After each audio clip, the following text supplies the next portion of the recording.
The Galactic Council chamber fell into a heavy silence as the final vote numbers appeared on the massive holographic display that floated above the center of the room. 3 full cycles of debate had passed, and now the moment of truth had arrived. The verdict glowed in bright letters that everyone could see. It was unanimous. Every single species had voted the same way. Humanity would be exiled from the galactic community. There would be no appeal and no second chance. Earth's representative stood alone before the assembled alien delegations. Ambassador Jonathan Blake kept his face calm, even though his heart was pounding in his chest. His hands stayed at his sides and his jaw was clenched tight. He had known this was coming, but seeing it made official still hit hard. The charges against humanity had been listed one by one over the past weeks. The Council said humans were too aggressive and too unpredictable. They claimed Earth's people were too dangerous to be integrated into civilized space. The Vryn delegation had spoken the longest and the loudest. Their crystalline bodies had shimmered with barely hidden satisfaction as they went through humanity's supposed crimes. They talked about Earth's violent history and the wars that humans had fought among themselves. They mentioned how fast human technology had advanced in just a few decades. They complained that humanity refused to adopt the standard protocols that every other species followed without question. Each accusation was delivered with certainty, and each one was met with approving murmurs from other delegations. High Chancellor Morith stood at the head of the chamber. His 4 eyes blinked one after another in that strange pattern that Jonathan had never quite gotten used to. The Chancellor's voice echoed through the vast space as he delivered the final judgment. Humanity had 30 planetary rotations to cease all activities beyond their own solar system. All human vessels that were currently traveling through galactic space had to return home immediately. All colonies that Earth had established beyond the solar system would be absorbed by neighboring territories. The Council was taking everything humanity had worked for. This was the will of the assembled species, and it would be enforced. Jonathan did not argue with the decision. He did not beg for mercy or try to change their minds. He did not make threats or promises. He simply gave a single nod to show he had heard and understood. Then he gathered the documents in front of him and walked out of the chamber with his back straight and his head held high. Behind him, the alien delegates began whispering among themselves. Many seemed surprised that the human had not protested or fought against the verdict. They had expected anger or desperation, but Jonathan gave them nothing. Back on Earth, the broadcast of the council session was being watched in real time. In the White House Situation Room, President Laura Mitchell sat surrounded by her top military advisors and cabinet members. The room erupted in noise as soon as the exile was announced. People shouted and cursed and demanded action. Some wanted to send the military. Others wanted to cut all ties immediately. A few suggested trying to negotiate. Laura raised one hand and the room fell silent. Everyone turned to look at her. Her eyes were cold and focused. As she looked across the table at General Aaron Price, he was the chairman of the Joint Chiefs and one of the few people she trusted. Completely. Laura asked how long it would take to recall all of their fleets. Her voice was quiet, but everyone heard the steel beneath the calm surface. Aaron replied that 2 weeks would be enough time to bring everyone home. But then he added something else. He told her that they had assets the Council knew nothing about. There were colony ships that had never been registered with galactic authorities. Research stations existed in dead systems that no survey had ever found. Military installations had been built in secret locations. The Council only knew about the things humanity had officially declared. There was much more hidden away. Laura allowed herself a thin smile. She told him to recall everyone they had officially acknowledged. Let the Council think that Earth was complying with the exile order. Let them believe that humanity was beaten. But while the public withdrawal happened, they would begin something else. She looked around the room at the faces watching her. The galaxy wanted humans gone. Fine, they would leave.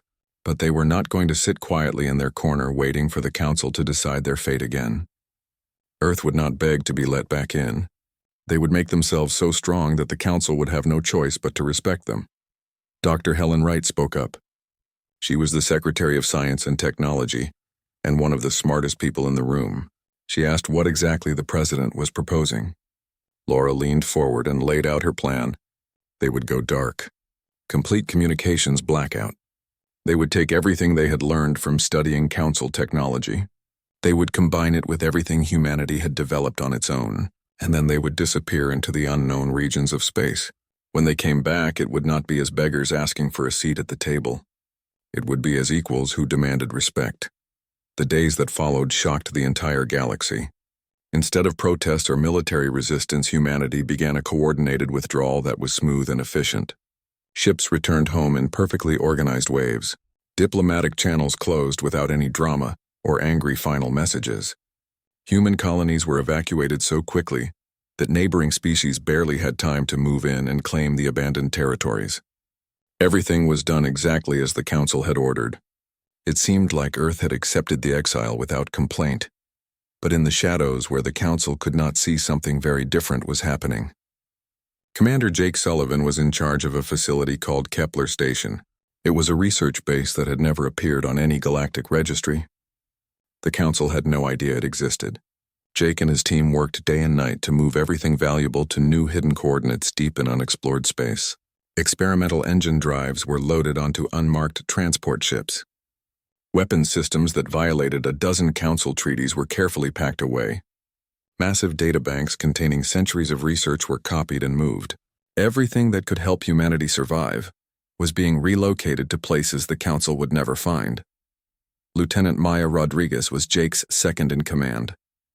She stood next to him watching as crates of classified materials floated through the loading bay. She said that the Council really thought humans were just going to roll over and accept defeat. There was disgust in her voice. Jake shook his head slowly. He told her that the aliens had made a critical mistake. They had confused humanity's desire for peace with actual weakness. They thought that because humans wanted to get along, it meant they could not fight.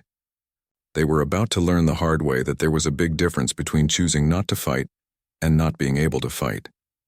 The 30th day arrived right on schedule. Earth's official presence in galactic space ceased completely. Every registered human vessel was accounted for and back in the solar system. Every known colony had been abandoned. Every diplomatic post was empty. The Galactic Council held a celebration. They congratulated themselves on handling the human problem with minimal conflict and no bloodshed. They had removed a dangerous species from their community without firing a single shot. Many delegates praised the wisdom of exile over war. The Vrin were particularly pleased with themselves. None of them realized the truth. Humanity had not retreated in defeat. They had not given up their dreams of the stars. They had simply stopped asking for permission. The observation posts that the Council set up around Earth's solar system reported the same thing month after month. The humans were staying home just as ordered. Ships moved between Earth and Mars and the other planets in the system. Everything looked peaceful and compliant. The sensors showed exactly what the Council expected to see. But those sensors could not detect what was happening in the dark spaces between the stars. They could not see the colony ships using experimental stealth technology to slip past their watch points. They could not track the communication signals that used quantum entanglement instead of normal radio waves. They could not find the military bases being built in systems so remote that no Council survey had ever reached them. Humanity was not hiding in their solar system. They were spreading out across the galaxy in complete silence. Every day brought new colonies to new worlds. Every week brought new ships off the secret assembly lines. Every month brought new technologies that pushed the boundaries of what the Council thought possible. The galaxy had voted to exile Earth. The Council had expected humanity to wither away in isolation. They thought that cutting humans off from galactic trade and knowledge would cripple their development. They believed that loneliness and fear would eventually force Earth to come crawling back and beg for acceptance on any terms. But they had fundamentally misunderstood what drove humans forward. It was not the desire for approval. It was not the need to be liked. It was the simple, stubborn refusal to give up. Humanity had been knocked down, but they were not going to stay down. And when they finally stood back up, the galaxy would barely recognize them. 2 years had passed since the exile, and the galaxy had mostly forgotten about humanity. Earth's solar system was marked as restricted space on all the star charts. AE. And full of automated observation posts belonging to the Vrin floated in the darkness around the system's edge. These stations reported the same information every single month. The humans were staying home exactly as the Council had ordered. Ships moved between the planets in boring and predictable patterns. Nothing interesting was happening. The observers grew complacent and stopped paying close attention. After all, there was nothing to see. But far beyond the rim of charted space in the vast darkness between the spiral arms of the galaxy, something incredible was taking place. Humanity was building an empire, and they were doing it in complete secret. Captain Ryan Foster stood on the bridge of a vessel called the Horizon. It was one of 30 new colony ships that looked nothing like Earth's previous civilian designs. These ships were faster and more efficient than anything the Council had ever seen. They were equipped with cloaking technology that humanity had reverse-engineered from a crashed alien scout ship. The Council did not even know that crash had happened. The wreckage had been found in a remote asteroid field and quietly recovered years ago. Ryan's navigator was a woman named Lisa Chen. She looked up from her console and announced that they were approaching the target system. Her preliminary scans showed 4 planets that could support human life. There were no sentient aliens anywhere in the system. The mineral resources were incredible. This was exactly what they had been searching for. Ryan nodded with quiet satisfaction. This would be the 15th system claimed by what humans were calling the Shadow Network. Every colony was carefully chosen using strict criteria. It had to be remote enough that nobody would stumble across it. It had to be rich in resources that could support a growing population. And it had to be far away from any established galactic trade routes. They could not risk being discovered before they were ready. Ryan gave the order to begin deployment. He also reminded his crew to make sure the stealth satellites were positioned correctly. If anyone came poking around, they needed advance warning before the visitors could see the colony. The satellites would give them time to hide or prepare depending on the situation. Every precaution mattered because discovery too soon would mean the end of everything they were building. Back in the Sol system, the illusion of compliance was being maintained with careful attention to detail. Earth's orbital stations operated normally. Cargo ships moved between the planets carrying supplies and equipment. Everything looked peaceful and routine, but beneath the surface of Mars in vast caverns that had taken a full century to excavate, something else was happening. Admiral Kevin Hayes walked through an underground shipyard that stretched for kilometers in every direction. This was where humanity's new military fleet was being constructed, far from the watching eyes of Council observers. Chief Engineer Natalie Brooks walked beside the Admiral, giving him updates on their progress. She reported that the Phantom-class destroyers were ahead of schedule. 20 would be operational within 6 months. By the end of the year, they would have 40 of the deadly ships. Kevin paused to watch one of the massive vessels taking shape in an assembly bay. It was sleek and angular with lines that spoke of speed and power. The design borrowed principles from 6 different alien races, but humanity had improved on every single concept. The hull was coated with special metamaterials that could scatter and disperse sensor sweeps. The engines used a new drive system that left almost no detectable trail. The weapons were designed to punch through shield technology that the Council considered completely impenetrable. Kevin asked about something called the Drake Initiative. It was one of the most classified projects in human history. Natalie's face lit up with barely controlled excitement. She told him that Dr. Alan Pierce had succeeded with the prototype. They had jumped a probe 300 light-years instantly. There was no wormhole involved, and they had not used any hyperspace lanes. The probe had simply appeared at the target location. If they could scale the technology up to work with full-size ships, humanity would have strategic mobility that made every other species in the galaxy obsolete. Kevin told her to make it the top priority. He authorized unlimited resources. Cost was no object because this technology could change everything. Not everyone on Earth supported what President Mitchell was doing. Senator Patricia Moore had become the loudest voice of opposition. She called it a shadow war and argued that humanity was making a terrible mistake. There was a closed-door session with the Senate Intelligence Committee where she confronted the president directly. Patricia said they were preparing for a war that did not exist. Laura replied calmly that they were not at war. They were ensuring survival. The Council had made their position very clear. They saw humanity as a threat.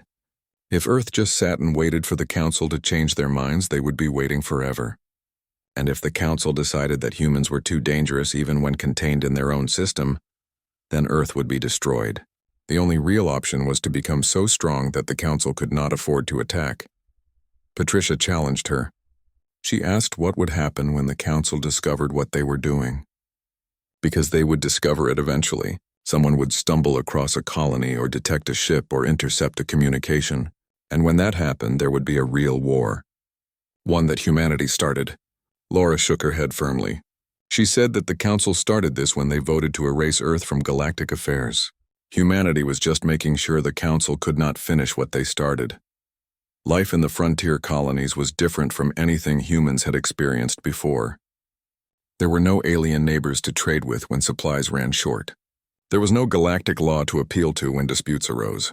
There was no safety net if something went catastrophically wrong. It was like the old American West, except the wilderness was measured in light years instead of miles. Governor Samantha Cole ran a colony called New Austin. She dealt with problems that the council never had to consider. When pirates attacked one of their mining convoys, there were no galactic peacekeepers to call for help. Her colony militia had to fight off the attackers using whatever weapons and ships they had available. When a strange disease broke out that Earth medicine could not identify or treat, there were no alien medical ships offering assistance. Her doctors had to develop a cure on their own or watch colonists die. It took 3 weeks of desperate research, but they found a treatment that worked. But there was also an incredible sense of freedom that made all the hardships worthwhile. The colonies could expand without asking anyone's permission. They could exploit resources without environmental committees from 14 different species arguing about proper procedures. They could experiment with technologies that the council had banned as too dangerous. Samantha wrote in her personal log late one night after a particularly difficult day. She wrote that they were becoming something new out on the frontier. They were not quite the same humans who had begged for acceptance at the galactic table. But they were also not the scattered tribes who once fought over small pieces of land back on Earth. They were learning to stand completely on their own. It was making them harder and stronger with each passing month. She just hoped they would not lose their basic humanity in the process of surviving. Every month brought new colonies to new star systems. Every month brought new ships off the secret production lines. Every month brought new technologies that pushed boundaries. The galaxy thought they had neutered a dangerous species by exiling them. What they had actually done was free humanity from the only chains that had been holding them back. Those chains were the desire for approval and the fear of standing alone. Without those limitations, humans were capable of incredible things. They were driven by necessity and united by the knowledge that they had only themselves to rely on. In the dark spaces between the stars, humanity grew in complete silence. Each colony was like a seed planted in fertile soil. Given time and resources, those seeds would grow into something the galaxy had never seen before. A truly independent human civilization that owed nothing to anyone. The council had no idea what was coming. They were too busy congratulating themselves for handling the human problem so smoothly. They had voted for exile and expected humanity to fade away. Instead, they had created something far more dangerous than they could have imagined. They had given humans a reason to surpass them. The illusion shattered on what should have been an ordinary Tuesday by Galactic Standard Time. A Vryn survey ship called the Crystalline Observer was doing routine work in an unexplored region designated as Sector 447. The ship's mission was simple: chart the star systems and catalog any resources or unusual phenomena. It was boring work that nobody expected would produce anything interesting. Science Officer Krell was monitoring his sensors when something impossible appeared on his display. He stared at the readings for a full minute, thinking his equipment must be malfunctioning. But the numbers did not change. There were energy signatures in the system ahead, organized electromagnetic traffic, industrial activity on a massive scale, and most damning of all, there were quantum-entangled communication nodes that matched the exact pattern of human technology. Krell called his captain over immediately. His voice was shaking slightly as he explained what he was seeing. Captain Vess moved to examine the readings himself. His crystalline body refracted the light from multiple displays, creating rainbow patterns on the walls. He checked the data 3 times before accepting what it meant. This system was supposed to be completely empty. The Galactic Survey had marked it as barren over 12 cycles ago. There should be nothing here except rocks and gas. Vess ordered reconnaissance drones launched immediately. He wanted full spectrum analysis of everything in the system. If this was what he thought it was, then the council needed to know right away. The drones revealed something that made both officers feel cold dread. There was a thriving colony in the system. Orbital stations circled the third planet. Surface installations covered several continents. Spacecraft moved between the planets carrying cargo and passengers. And on every single vessel and structure and piece of equipment, there were the distinctive signatures of human manufacture. The colony was not small or new either. Based on the infrastructure, it had been here for at least a year. Maybe longer. Krell whispered that this was impossible. The humans were supposed to be contained in their home system. The Council's observation post showed them in full compliance with the Exile order. How could they possibly be out here building colonies? Captain Vess was already composing an emergency transmission to the Council. His message was marked with the highest priority codes. He wrote that they had discovered an illegal human colony in unclaimed space. He included all the sensor data and drone footage. Then he added his own analysis. The humans had not been complying with the Exile at all. They had only made it look like compliance. The observation posts around Earth were detecting exactly what the humans wanted them to detect. While the Council watched the solar system, humanity had been spreading out into the darkness beyond charted space. They had been doing it quietly and carefully, but they had definitely been doing it. Vess concluded his message with a warning. If there was one colony, then there were probably others. Maybe many others.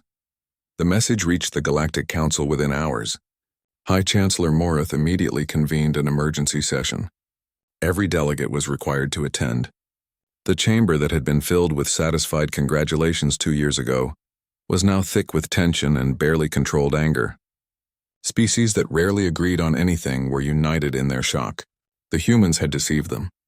The species that was supposed to be exiled and contained had somehow slipped free and was now spreading across the galaxy without permission. Morith demanded answers from the intelligence briefer. His 4 eyes were blinking rapidly, which everyone recognized as a sign of extreme agitation. The briefer was a Korthian analyst whose tentacles writhed with nervous energy as he delivered the bad news. They had confirmed 3 systems with human presence so far, but the communication network the humans were using suggested there were many more colonies out there, perhaps dozens of them scattered across the frontier, and the technology they were employing was significantly more advanced than what humanity had possessed 2 years ago. The cloaking systems alone were more sophisticated than anything in Council databases. Someone asked how this was possible. The analyst had no good answer. The Vryn delegate rose from his seat. His voice resonated through the chamber with righteous anger. This was an outrage and a direct violation of the Exile decree. The humans had lied to the Council's face. They had pretended to comply while secretly building an empire. They must be removed from these systems immediately, by military force if necessary. There could be no other response to such blatant defiance. Other delegates murmured their agreement. The humans needed to be taught a lesson about respecting Council authority. But the Delphine ambassador stood up next, and her scales flushed red with agitation. She asked a simple question that made everyone pause. What military forces would they use?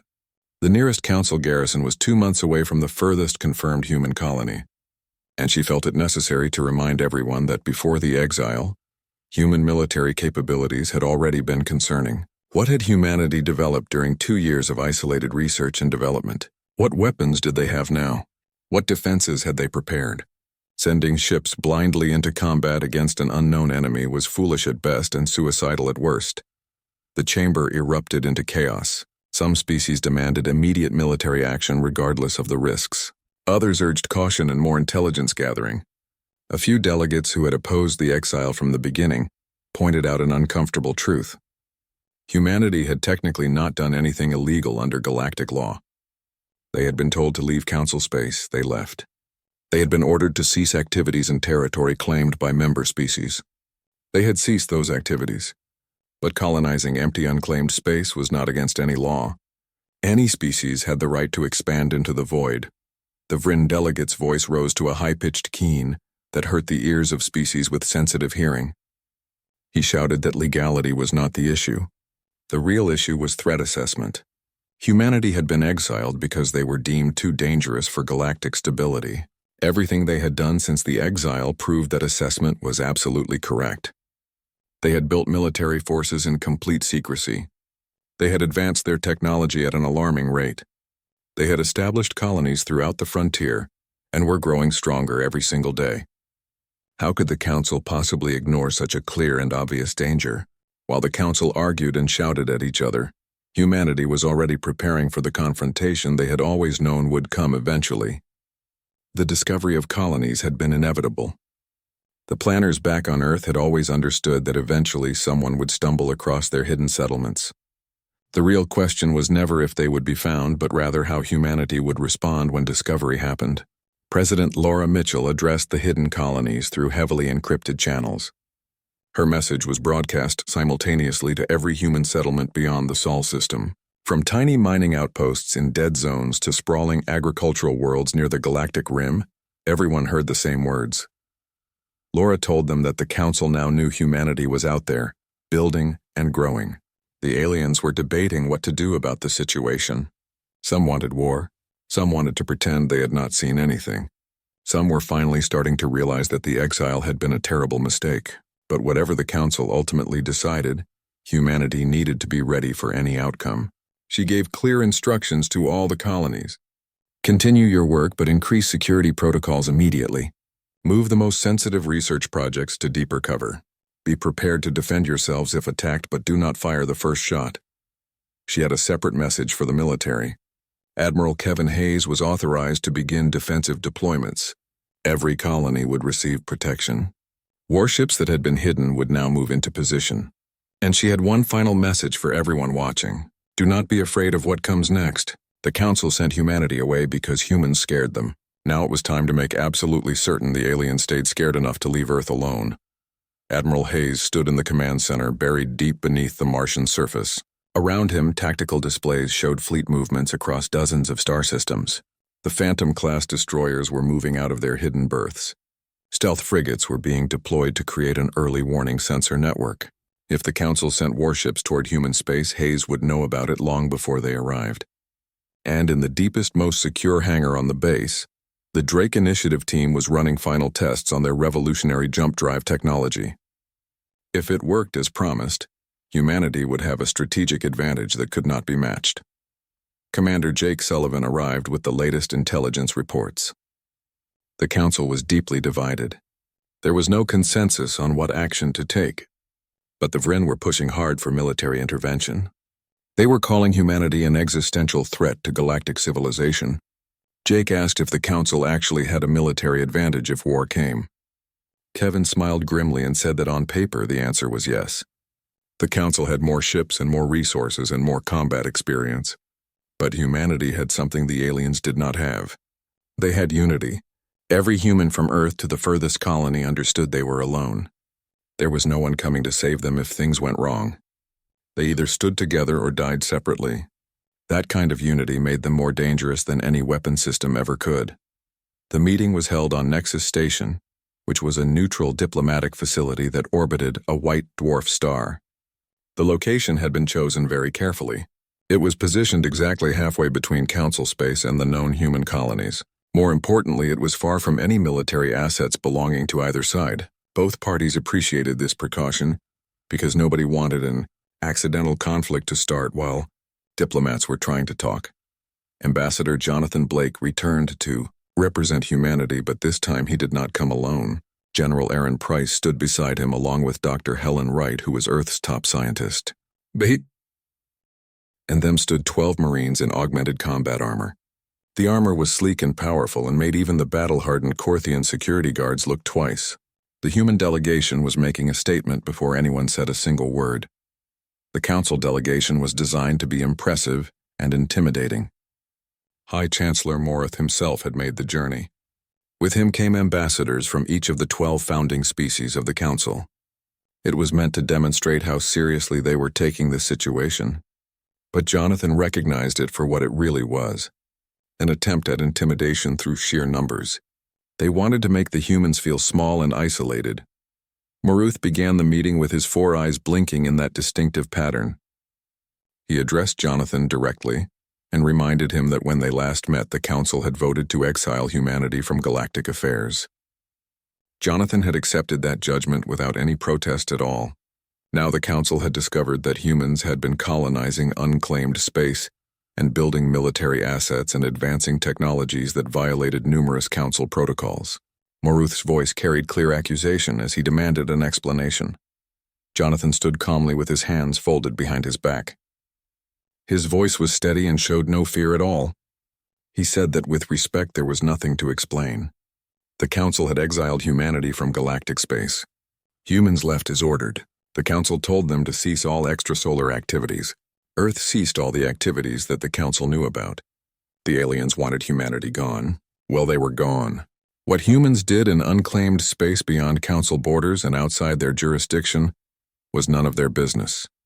The chamber erupted into chaos immediately. Several delegates began speaking at once.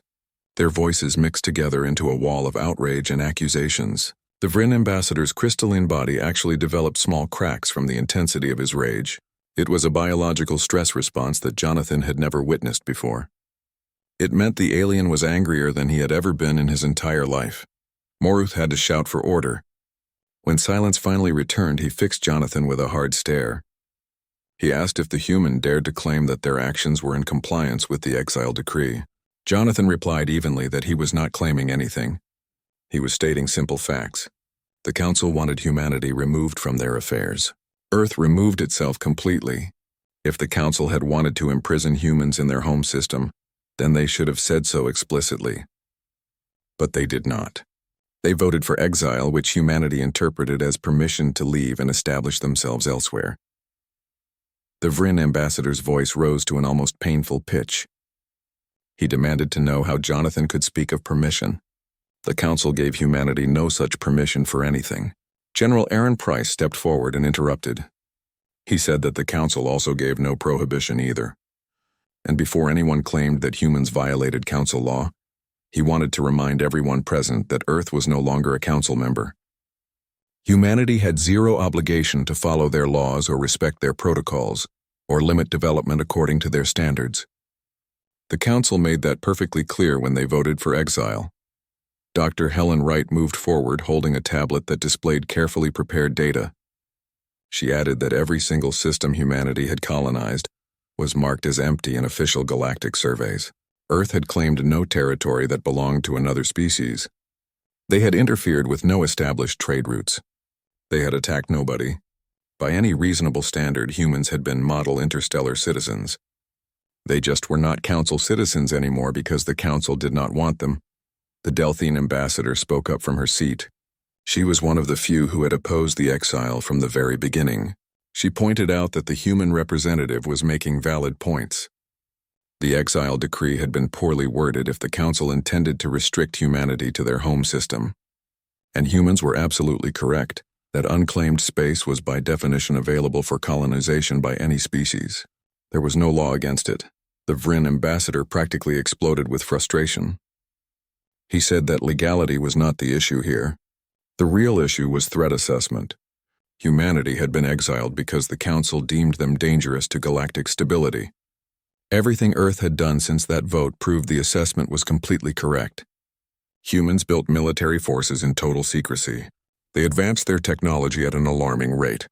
Now they had colonies scattered throughout the frontier and were growing stronger every single day. How could the Council possibly ignore such an obvious danger? Jonathan let those words hang in the air for a long moment before he responded. He said if they wanted to talk about threats, then they should be honest about what really happened 2 years ago.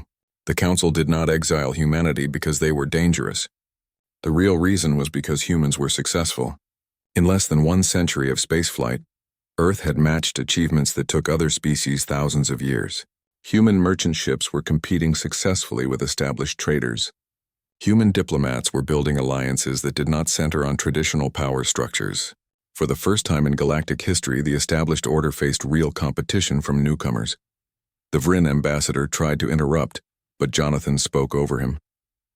He asked if his accusation was absurd, then explained why the charges against humanity were so vague, too aggressive, too unpredictable, dangerous to integrate.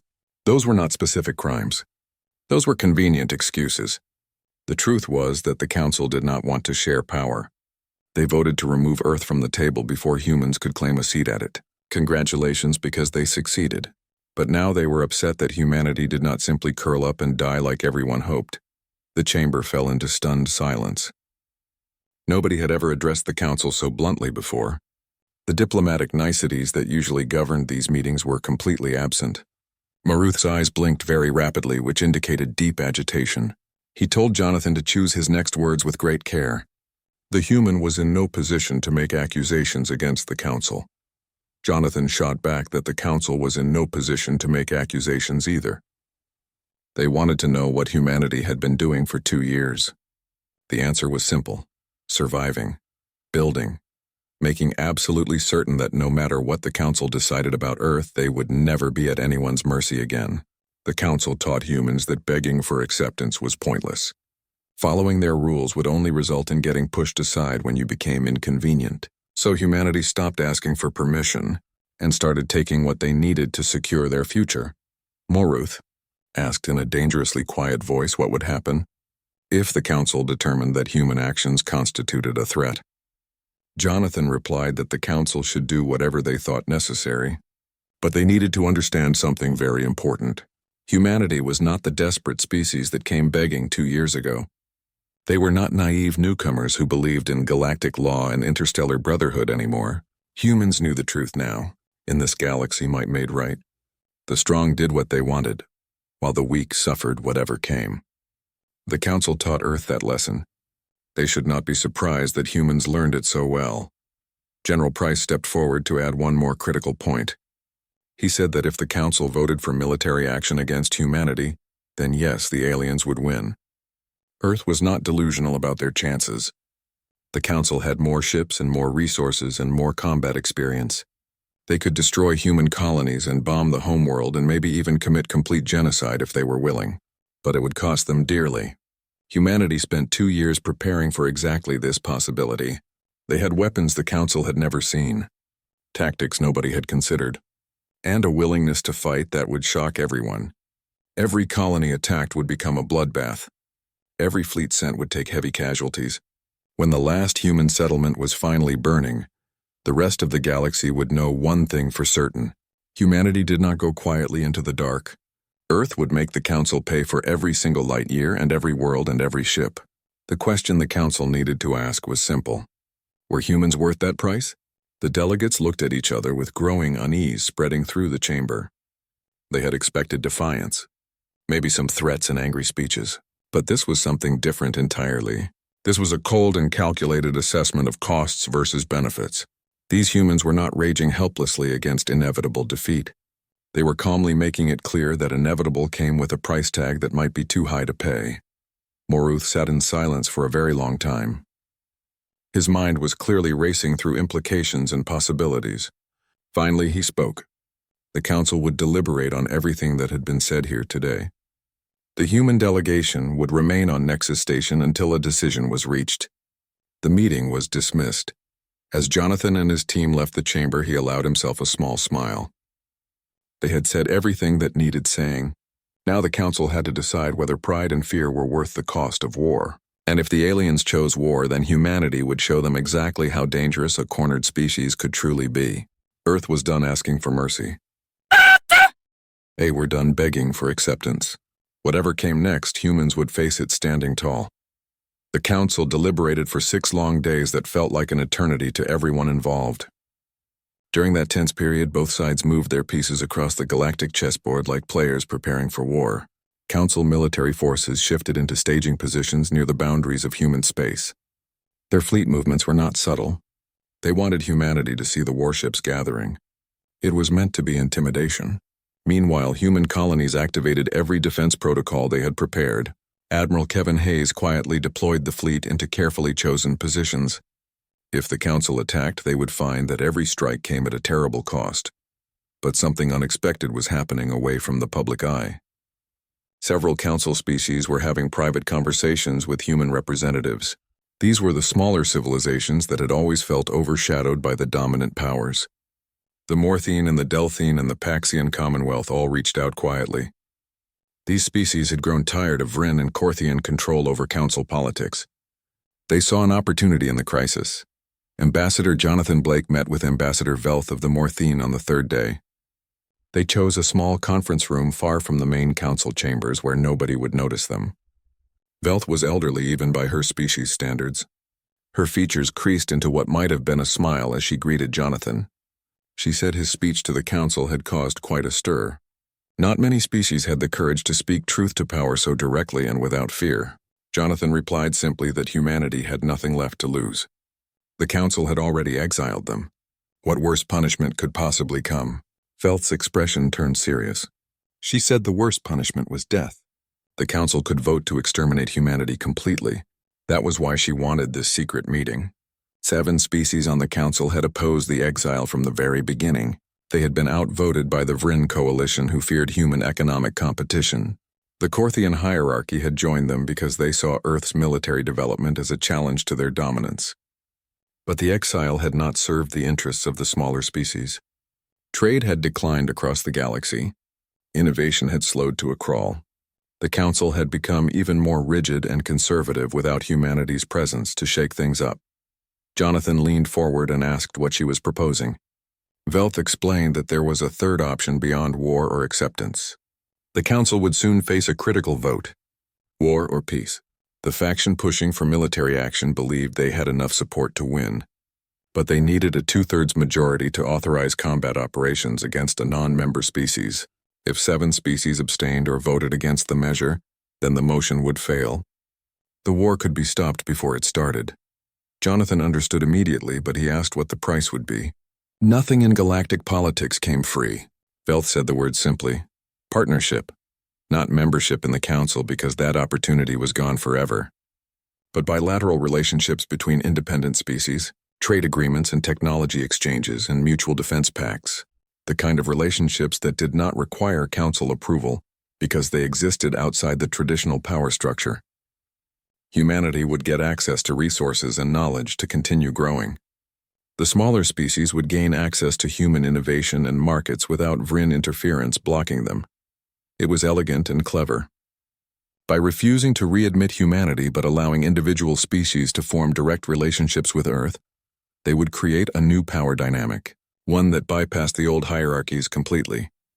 The Vryn would hate it, but there was nothing in council law that prohibited it. Jonathan said he needed to consult with President Laura Mitchell before agreeing to anything. Velth told him not to take too long. The vote was scheduled in 3 days, and they needed to know if humanity was interested in rejoining galactic civilization, just not on the terms the council had originally offered. Jonathan sent an encrypted message back to Earth immediately. The response came faster than he expected. President Mitchell's reply was brief and clear: make it happen. Over the next 2 days, Jonathan and his team worked without rest. They negotiated the framework of what would later be called the Independent Alliance. 7 species committed to voting against military action. In exchange, they would establish formal diplomatic and economic ties with humanity. Earth agreed to share certain non-military technologies and provide favorable trade terms. It was a deal that benefited everyone involved except the species that had pushed for exile in the first place. When the council reconvened, the tension in the chamber was thick enough to cut. High Chancellor Morith presented the motion for military action against human colonies in unclaimed space. The Vryn ambassador gave a passionate speech about existential threats. He painted humanity as a danger to every species in the galaxy. The Korthian delegate added his support with talk of military necessity and the importance of maintaining order. It seemed like the motion would pass easily, but when the actual vote was called, the result shocked the war faction completely. 8 species voted in favor of military action. 7 voted directly against it. 5 abstained from voting entirely. The motion failed to reach the required 2/3 threshold. There would be no war. The Vryn ambassador's crystalline body cracked audibly from the force of his rage. He accused the dissenters of betrayal. He shouted that the colonies were a threat to everyone. The Delthian ambassador replied calmly that the colonies were only a threat to Vryn economic dominance. There was a very important difference. The council had made its decision. There would be no military action against humanity. Morith looked exhausted as he addressed the full chamber. The motion was defeated. However, the council could not simply ignore what had happened. He turned to face Jonathan directly. Humanity was not welcome to rejoin the Galactic Council at this time. That door remained closed. However, Earth was now officially recognized as an independent spacefaring species with full rights to colonize unclaimed territory. The Council reserved the right to monitor human expansion. Any aggressive actions against member species would be met with force. He asked if humanity accepted these terms. Jonathan stood tall. He said they accepted the recognition. But he wanted to make one thing absolutely clear to everyone present. Humanity had learned important lessons from this experience.